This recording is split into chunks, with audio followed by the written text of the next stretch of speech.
গাজীপুরের জয়দেবপুরে রাজশাহী থেকে আসা পদ্মা এক্সপ্রেস ট্রেন লাইনচ্যুত হয়েছে। ঢাকার সঙ্গে উত্তরবঙ্গের রেল যোগাযোগ বন্ধ রয়েছে।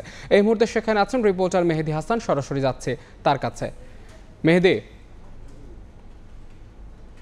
জয়দেবপুরে যে রেল ঘটনাটি ঘটেছে তার সবশেষ তথ্য যদি আপনাদের জানাতে চাই, কিছুটা স্বস্তি মিলেছে, কেননা রেল লাইনটির অর্থাৎ পেছনের যে বগিগুলো ছিল, যেগুলো আসলে একটি আঞ্চলিক সড়ক যেটি রয়েছে, বিশেষ করে শিববাড়ি থেকে জয়দেবপুর গামী যে সড়কটি, সেই সড়কের উপর বগিগুলো আটকে ছিল। সেই বগিগুলো কিন্তু পেছন থেকে অর্থাৎ মৌচাক স্টেশন থেকে এসে একটি ইঞ্জিন এসে কিন্তু সেই বগিগুলো কিন্তু টেনে নেওয়া হয়েছে এবং এই মুহূর্তে আমরা দেখতে পাচ্ছি লাইনচ্যুত হওয়া একটি ইঞ্জিন এবং একটি বগি এই মুহূর্তে কিন্তু রেল লাইনের উপর পড়ে রয়েছে। এই কারণটি আসলে বলা হয়েছে মিটার গেজ এবং ব্রড গেজের মধ্যে একটি সাংঘর্ষিক ঘটনা ঘটেছে এবং এই লাইনটি কিন্তু মিটার গেজ এবং তবে ইঞ্জিনটি কিন্তু ব্রড গেজ ইঞ্জিন, যার ফলে কিন্তু এই সমস্যাটি ঘটে। এবং এই মুহূর্তে ট্রেনটির চালক যেটি বলছিলেন, তিনি কিন্তু গ্রিন সিগন্যাল পেয়েই এই সড়কে ঢুকেছিলেন এবং এখানকার যারা কর্তব্যরত স্টেশন মাস্টার, তিনি যেমনটি বলেছেন, তিনি আসলে যাকে দায়িত্ব দিয়েছিলেন এই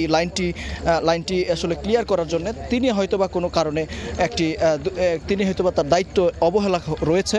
তবে সেই ঘটনায় কিন্তু তদন্তের পর পুরো তথ্য জানা যাবে এবং এই মুহূর্তে সবশেষ তথ্য অনুযায়ী একটি পথ অর্থাৎ দুটি লাইন ছিল এখানে, দুটি লাইনের মধ্যে একটি লাইন ক্লিয়ার হয়েছে এবং সেই লাইন ধরে কিন্তু এই মুহূর্তে ঢাকা থেকে ছেড়ে আসা যেই ট্রেনগুলো রয়েছে, বিশেষ করে যে ট্রেনগুলো আটকা রয়েছিল দুপাশের স্টেশনে, সেই ট্রেনগুলো কিন্তু এই মুহূর্তে একে একে ধীরে ধীরে কিন্তু স্বাভাবিক হচ্ছে। তবে আর কিছুক্ষণ সময়ের মধ্যেই কিন্তু এই ট্রেন চলাচল পুরোপুরি স্বাভাবিক হবে। পুরোপুরি স্বাভাবিক হলেও এই যে ট্রেন যেটি আটকা রয়েছে, যেটি এখানে আসলে লাইনচ্যুত হয়েছে, সেই ট্রেনটি কিন্তু উদ্ধারের জন্য ঢাকা থেকে রিলিফ ট্রেন চাওয়া হয়েছে। সেই রিলিফ ট্রেন আসার পর আসলে এই ট্রেনটি উদ্ধার কাজ শুরু করা হবে। ধারণা করা হচ্ছে আজ সারা রাতের মধ্যে অর্থাৎ রাতের মধ্যে কিন্তু এই ট্রেনটি স্বাভাবিক করা হতে পারে।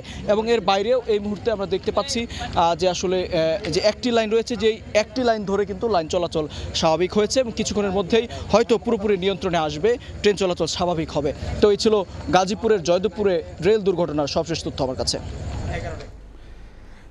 গাজীপুরে ট্রেন লাইনচ্যুতের ঘটনার সবশেষ খবর জানাচ্ছিলেন সহকর্মী মেহেদি হাসান।